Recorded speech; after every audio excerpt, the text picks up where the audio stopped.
Assalamualaikum and very good morning dear students. Open your textbook, My English book 7 at page 61, and here you will get the chapter 3.2, the welcome. And of course today in this video we are going to read the chapter the welcome. So first of all I am going to read the introduction of the author. Author is Gurudev Rabindranath Tagore. Gurudev Rabindranath Tagore was a great writer, musician and thinker. He is known for his songs, poems, novels, short stories, plays, etc. The Welcome is a funny one-act play in which a young man wants to tell the people in his village that he has passed MA, but everybody talks to him about his cat. Have you ever had such an experience?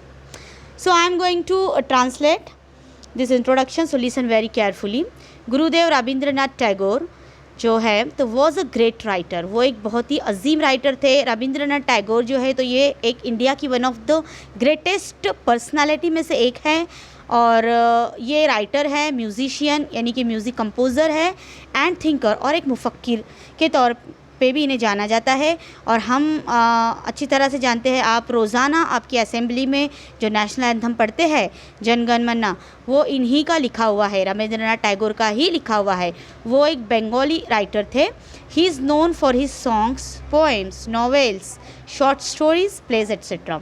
और उनको इन्हीं चीज़ों से जाना जाता है, song के ज़रिए, उनके सॉन्ग की वजह से, उनकी गीतों की वजह से, पोएम्स, नज़मों की वजह से, नॉवेल्स जो बड़ी बड़ी कहानियाँ होती है, किताबें एक मतलब एक मौजू को लेकर बड़ी बड़ी स्टोरीज़ होती है और उसकी एक किताब होती है, उसे हम नॉवेल कहते हैं. शॉर्ट स्टोरीज छोटी छोटी कहानियाँ होती है, और प्लेज यानी ड्रामे वगैरह, तो इनके लिए इन्हें जाना जाता है. द वेलकम, वेलकम जो है तो ये हमारा सबक है. तो is a funny one act play. Welcome जो है तो ये एक फ़नी वन एक्ट प्ले है. वन एक्ट प्ले ये भी एक ड्रामे की एक किस्म है. ये शॉर्ट होता है, छोटा सा होता है, और इसमें कुछ सीन्स, 2 से 3 सीन होते हैं इसमें. इन विच अ यंग मैन, तो इस एक्ट में, इस वेलकम लेसन में आज के यंग मैन, एक नौजवान आदमी है, वॉन्ट्स टू टेल, जो वॉन्ट्स टू टेल यानी कि वो जो कहना चाहता है, जो बतलाना चाहता है, द पीपल, लोगों को, इन हिज विलेज, उसके गांव के लोगों को वो ये बताना चाहता है दैट के ही हैज़ पास्ड MA, उसने MA पास किया है. देखो उस ज़माने में यानी पुराने ज़माने में ज़्यादा एजुकेशन नहीं होता था, 10वीं 12वीं को ही बहुत ज़्यादा बड़ा माना जाता था मतलब. और जो MA डिग्री है वो तो फिर MA BA ये तो आगे के लेवल की डिग्री होती थी. तो उसने मतलब MA पास किया था, तो ये एक बहुत ही बड़ा काम था. तो वो लोगों को बताना चाहता था कि उसने MA पास किया है, बट लेकिन everybody talks to him about his cat, लेकिन हर कोई उससे उसकी कैट के बारे में बात कर रहा था. ठीक है, बात करता. Have you ever had such an experience, क्या आपको भी ऐसा कोई एक्सपीरियंस हुआ है? अब मैं नीचे देखेंगे हम. 1 मिनट, ठीक है. यहाँ पर read aloud the central statement and the responses in A and B. यहाँ पर अभी एक खाका दिया गया है, इसको हम स्टडी पढ़ेंगे. अब जो मिडल में बताया गया है, our team has won the match, our team has won the match, हमारी टीम ने मैच जीत चुकी. अब जब हम इस तरह से बोलते हैं तो क्या क्या रिस्पॉन्सेस हमें आते हैं, उन रिस्पॉन्स को यहाँ पर सर्कल के ज़रिए बताया गया है. फर्स्ट हम देखेंगे यहाँ पर येलो से जो बताया गया है कि पहला है ओह कॉन्ग्रेचुलेशंस, वेल डन. तो जो अटेंटिव लोग हैं वो क्या कहेंगे? अटेंटिव लोग यानी कि जो आपको ध्यान से सुनते हैं, आपको जो गौर से सुनते हैं, तो वो लोग क्या कहेंगे कि ओह कॉन्ग्रेचुलेशंस, वेल डन, जो थोड़े आपके करीब होंगे. उसके बाद नेक्स्ट है एंथुजियास्टिक, ये पिंक से बताया गया है. इंथुजियास्टिक लोग क्या कहेंगे? Wow great news, we are so proud of you. वो इस तरह से बोलेंगे कि बहुत ही अच्छी बात है, यानी जो आपके बहुत ज़्यादा करीब के लोग होंगे, आपके घर के लोग होंगे, तो वो इंथुजियास्टिक यानी कि खुश दिली से, बहुत ही जोश से वो कहेंगे कि बहुत ही ग्रेट न्यूज़ है और we are very proud of you, हमें तुम पर बहुत ही फ़ख्र है. उसके बाद जो ग्रीन से लिखा है, ग्रीन वाले कहेंगे, एक मिनट, आई नो, ग्रीन से क्या, ग्रीन में क्या है? ग्रीन में है सार्कास्टिक, सार्कास्टिक का मतलब होता है, ये एक एडजेक्टिव है और यहाँ पर एक फीलिंग है, मतलब तंजिया, ठीक है। तो यहाँ पर ये कैसे कहेंगे ऐसे लोग, I know your uncle was the umpire right, मुझे पता है कि तुम्हारे अंकल ही अंपायर होंगे, अगर जीते तो क्या फ़र्क पड़ता, अंपायर तुम्हारे अंकल होंगे इसलिए जीते होंगे। उसके बाद है ऑरेंज से लिखा है सो वॉट, यहाँ पर ये जो लोग हैं वो इनडिफरेंट, इनडिफरेंट यानी कि जो लापरवाह है, जिनको कोई लेना देना नहीं, ठीक है, वो कहेंगे सो वॉट, तो क्या हुआ।